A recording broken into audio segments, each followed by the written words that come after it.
Peter Mckinnon designed this matte box with Polarpro. The Recon is small, it is light, and I decided to find out whether it is worth the price for you. A lot of videographers just get matte boxes because it makes your camera look a lot cooler. But does the general populace agree with that?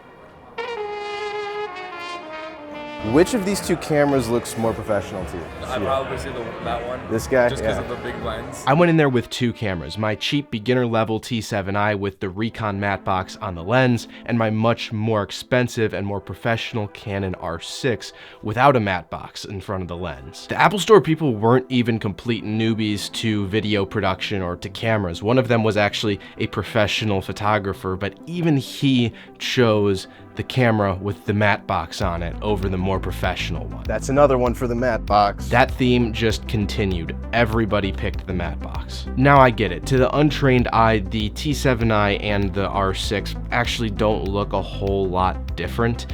That's why I brought the big guns in. Can the Recon make a $400 camera look more professional than my big, bulky Canon C200?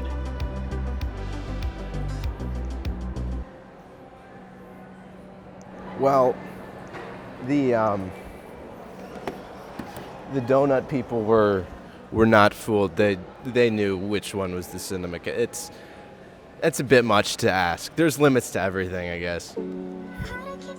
It's a great looking matte box. It has the classic Polarpro black and gold or copper color scheme. The flag is carbon fiber and some of the body is plastic to keep that weight down, but all of the important stuff, the stuff that's gonna get the wear and tear, all of that is aluminum. So your hinges, your connection points, all of that is metal for durability. The whole thing comes in a really nice padded storage case, and any additional filters that you buy do as well. High build quality aside though, I still wasn't completely sold on the entire concept of this product. So your typical matte box either clamps onto the front of your lens or it goes onto some rails that are part of your bigger camera rig, and then the lens just kind of slides into the matte box. The Recon is unique because instead of doing either of these things, it actually threads on to the front of your lens. Here, I'll show you how it works. You take one of these bits first, either the empty stage 1 or the VND filter, and you just screw it onto the lens like any other filter. Once that's on there, you can take an effect filter like the Mist or the Blue Morphic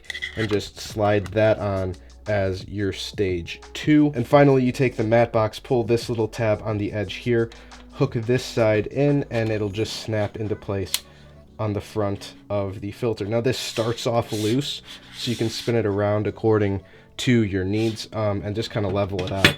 I do it like that, just put the camera down, and then you just push this little lever here on the side to lock it into place, and you are completely, fully applied to the camera with the Recon. The design has its upsides and its downsides. It's a nice small kit designed around the 3 to 6 stop ND, giving you the convenience of a variable ND filter and the style and protection of a matte box in one. But you're not able to stack as many filters together as a full-size matte box allows. You're limited to choosing either the Recon's VND or their circular polarizer filter as phase 1, and only one of their selection of phase 2 filters. The phase 2 filters generally add effects like flares or softening to your image, but another great way to add effects to your footage is by using today's sponsor, Motion Array. Motion Array is an online creative assets library, and they have just added dozens of incredible plugins for adding special effects to your footage. From inserting anamorphic flares to adding fire, heat distortion, film damage, and much more, Motion Array has you covered. The drag and drop nature of these plugins is incredibly simple, and it speeds up my editing workflow exponentially. Almost all of the plugins are compatible with all 4 of the big editing softwares, so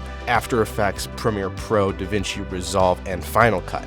No matter what you edit on, you can get started using these special effects right away. On top of the plugins, Motion Array has tons of incredible assets like templates, footage, music, and sound effects. So no matter what I need, Motion Array is the one-stop shop to get anything to edit my videos. Plus, you can get started totally for free. Check out the link down in the description of this video if you feel like Motion Array can help you improve your edits and speed up your workflow. Thank you, Motion Array, for sponsoring this video. Now let's take a look at the ND filter on the Recon. This VND is interesting. It's a very windy day to be filming outside.